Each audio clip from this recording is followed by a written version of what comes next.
We all understand the type of climate that we're dealing with. We're dealing with multiple offer situations. I'd love to know sort of what's your why? What makes you tick? Why are you so successful? Have a dialogue with your lawyer. Have a dialogue with your agent. Both sort of passionate about sort of what we do. Again, vet your agent to make sure that they're experienced and they're local. I like that idea. No excuse to miss it on Saturdays from 8 to 9. That's right. WBZ. And now, the show that gives you the latest and most relevant housing market news. Real Estate Radio Boston with financial expert Rick Shearer and legal professional Ali Alavi.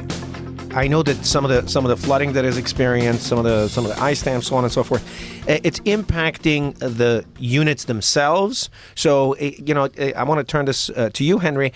The insurance policies cover some of those damages. Is that not correct? Well, and let's talk about sort of the master insurance policy as opposed to some of the contents insurance policy, perhaps. Okay. Well, there are two types of policies, really. One is the master policy that you mentioned. The other is so-called HO6, which is a condominium unit owner's homeowner policy. If you happen to be an absentee owner with a tenant, then there's a different type of rider you can get on your own homeowner's policy. But the fact is that while everybody thinks that, we have insurance and we're totally covered, the answer is no, you're not. Just as an example, there are many exclusions and many definitions, and there are sometimes large deductibles. So not the devil is in the details. Absolutely. That's the point. The devil is in the details, and just as an example, you may be covered for damage from a burst pipe, but you may not be covered for the burst pipe itself. Gotcha. Okay? Now, there are two types of policies, as we said, the homeowner's policy and the condo master policy. The condo master policy responds first. The homeowner's policy responds when the master policy doesn't. The master policy will usually have a huge deductible, so therefore the homeowner's policy may come into play. Gotcha. Assuming that there is coverage in the first place. Right, so there may not be coverage. I mean, so I think the take-home message here is for the boards, like you were saying, Rick, they really need to take a look at these policies, and they can employ your expertise in order to be able to take a look at those policies and say, where are your exclusions, where are your exposures? Absolutely, because the fact of the matter is that the policies have to be interpreted. And you think you have coverage, but you may not. Mike, let's talk a little bit about the different ways we can protect ourselves, protect our real estate and our investment properties. There's a couple different strategies that you can do, and some are better than the others. So let's get into that. What are your thoughts? Well, I think for investment or business purpose property, the go-to entity to hold title to that typically here is an LLC, which is a limited liability company.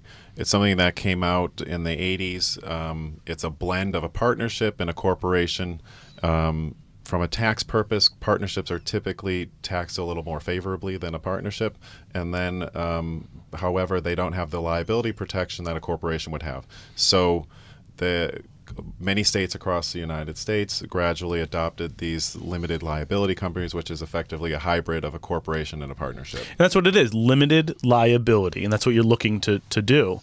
But there are some cases where you can have liability even with an LLC. Well, before we get into that, sorry, Rick, but before we get into that, I think the debate really, and I want to have that debate because I fall on the other side of the aisle. I'm ready. Good. Because you know what? Clients call me and they go, how would I effectively protect my property? And everybody talks about this sexy tool called LLC, this hybrid entity. But I fall on the other side of the aisle that says, hold on a second, before you sort of commit to this LLC, why don't you go and get a wonderful umbrella policy, multi-million-dollar umbrella policy, and get yourself insured, and that should be adequate enough. Why is that not a sound way to go? It's absolutely a sound way to go. And a limited liability. By the way, he was teeing himself up. He knew what you were about to say, and then pat him on the back. Sorry, go ahead. He's been reading my website. A policy a limited liability company should not be a substitute for a sufficient amount of insurance. That's always going to be your go back or fall back issue. And that's going to be something that you're going to want to rely on in the event that someone brings suit against you. you don't want to wait until you list your property in a month from now. Because now you're competing with 100 other people. Your neighbors. Huh? Exactly. So take care of your property, get your property in order today and list today. What are some of the advice that you offer your sellers that are really contemplating on listing their property today? Oh, I always tell them to look around the house and do all those little jobs they've been ignoring, because a lot of people sort of filter it out if it's their own house that, the windows don't close properly, the doors are not right, or, that they need to do some painting or sprucing up. But buyers are looking for properties that are in good condition, and there is going to be a home inspection after you have an accepted offer. So you don't want somebody overestimating what's going to cost to do all those little jobs. Because they will. So do like them. 5 times. And if you've been in your home a long time, you should probably have a pre-inspection, because that will point out the things that need the attention, and it will also prepare you for what home inspection is going to be like after you That's get interesting. your offer. I asked you if you're a fan of pre-home inspections, and you said it depends. And I like that. I think that's a fresh perspective as well, because you're saying that if you've been in the property for a long time, then you may turn a blind eye towards certain issues with regards to the house. And so getting a pre-home inspection actually opens your eyes into those defects, and therefore you can take care of those before it gets highlighted by the actual home inspection that happens by the buyer.